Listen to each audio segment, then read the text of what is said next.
Olá, para você que está na preparação para o Enem, tem mais uma questão aqui aprofundando um pouquinho, né, dentro da área de conhecimento da ciência da natureza e do componente de física. Meu nome é João, sou assessor pedagógico aqui do Sistema Positivo de Ensino.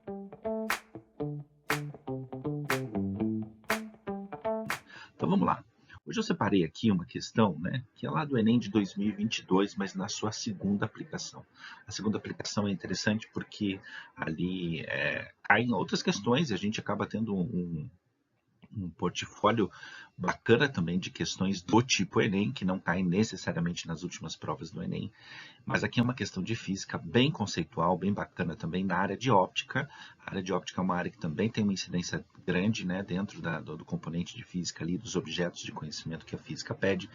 E nesse caso aqui, então, a gente está falando de uma questão e olha que bacana, ele está fazendo, na verdade, um texto base ali, em que ele está chamando, né, ele está convocando a gente ali para compreender um pouquinho, né, e por mais que a gente não tenha lido o livro que ele vai citar aqui, é legal a gente compreender esse repertório, né, que muitas vezes é exigido na prova do Enem. Então vamos lá, vou ler para vocês. Escrito em 1897 pelo britânico H. G. Wells, que viveu, né, de 1866 a 1946, O Homem Invisível é um livro que narra a história de um cientista que teria desenvolvido uma forma de tornar todos os tecidos do seu corpo transparentes à luz, ao fazer o índice de refração absoluto do corpo humano corresponder ao do ar. Contudo, Wells não explorou no livro o fato de que esse efeito comprometeria a visão de seu protagonista. Então é uma brincadeira, na verdade, que ele faz com a ficção científica ali.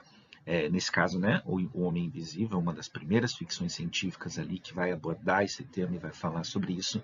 E ele diz ali que a técnica usada, né, ou a técnica que o Wells imaginou, na verdade, né, para que a gente consiga tornar, né, uma pessoa invisível é justamente tornar, né, o índice de reflexão claro, né? Isso é tem muitos Cs aí, né, para isso acontecer, mas os índices, perdão, de refração, né, de todos os tecidos do corpo humano teriam que corresponder ao do ar, ou seja, a gente teria que conseguir enxergar através disso. A brincadeira então consiste em que, se tudo isso vai se tornar com o índice, né, de refração em que a gente consiga enxergar do outro lado, uma opacidade, uma transparência muito grande, a gente também teria um problema, na verdade, entre muitos outros problemas, a gente teria um problema sério no que diz respeito à visão, né, desse sujeito que passasse por esse procedimento. Então a brincadeira é essa, né? Ele fala ali, contudo, Wells não explorou no livro o fato de que o efeito comprometeria também a visão do protagonismo. E aqui vem a sacada, né? Porque o Enem aqui, ele vem com o comando da questão dizendo o seguinte, nesse caso, qual seria a deficiência visual provocada? E ele vai citar uma série de deficiências visuais ou de problemas que podem acontecer no olho humano, né, referentes à visão, como é o caso da miopia, do daltonismo, do astigmatismo e da hipermetropia, né? Além da cegueira, é claro. Então ele está aqui convocando a gente a tentar compreender e a gente vai pensar um pouquinho quando estiver respondendo uma questão como essa, sobre o funcionamento do olho humano, né? O que acontece no olho humano, na verdade, né, para que se forme a imagem. O bacana da questão é isso, né? Ela tem uma certa malícia ali mesmo, né? Que é fazer você, na verdade, relembrar, fazer você repensar um pouquinho lá de quais são os conceitos, né, desses problemas relacionados à visão. Então, na miopia, eu tenho a formação de imagem não adequada, ela acontece antes da retina, né? No daltonismo, eu tenho a não formação das cores, etc. No astigmatismo, eu tenho um problema relacionado à córnea ali, né? Que vai ter, perdão, ao cristalino, na verdade, né? Que vai ter é, problemas, na verdade, ao focar a imagem. Mas olha só, o que ele quer que a gente pense, na verdade, né? Está muito relacionado ao índice de refração, né?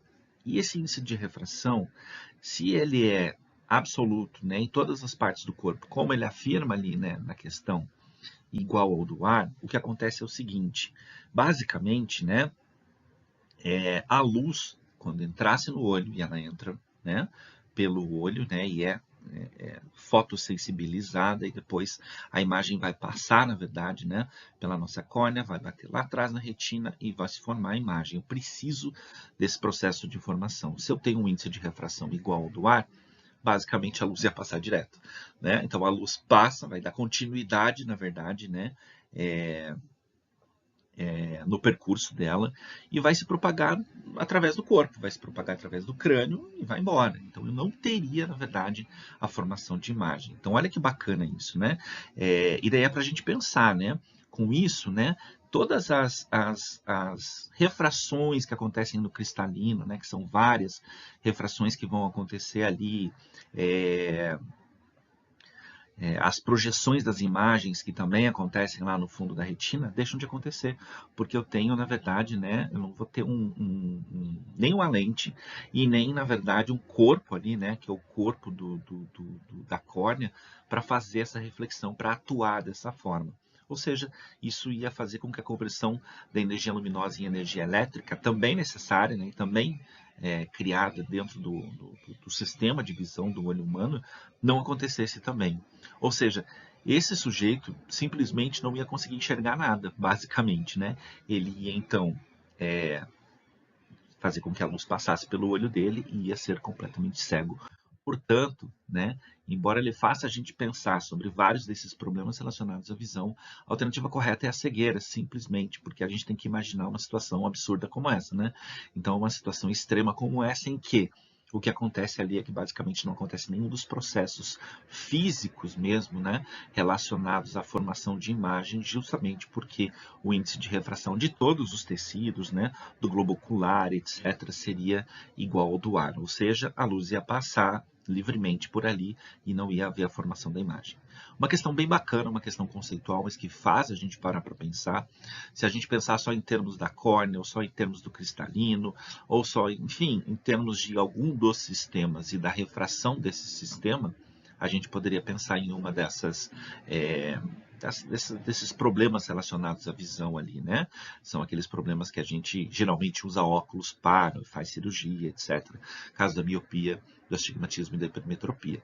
O daltonismo nada tem a ver aqui, porque ele tem a ver com a formação da imagem, perdão, ele tem a ver com a questão do impulso elétrico relacionado à cor, então nesse caso também não se aplicaria. Então é para a gente imaginar, né, para a gente parar para pensar um pouquinho, imaginar o que aconteceria ali em alguns casos, mas esse caso ele se torna tão extremo que a gente tem que imaginar mesmo que não há processo de formação de imagem, logo esse indivíduo seria cego. Ok? Uma questão bem bacana que faz a gente parar para pensar e mais um exemplo de como as questões podem ser muito conceituais quando a gente está falando da física e das outras ciências da natureza e suas tecnologias. Ok? Para você que está se preparando aí, um abraço, uma excelente prova e até a próxima.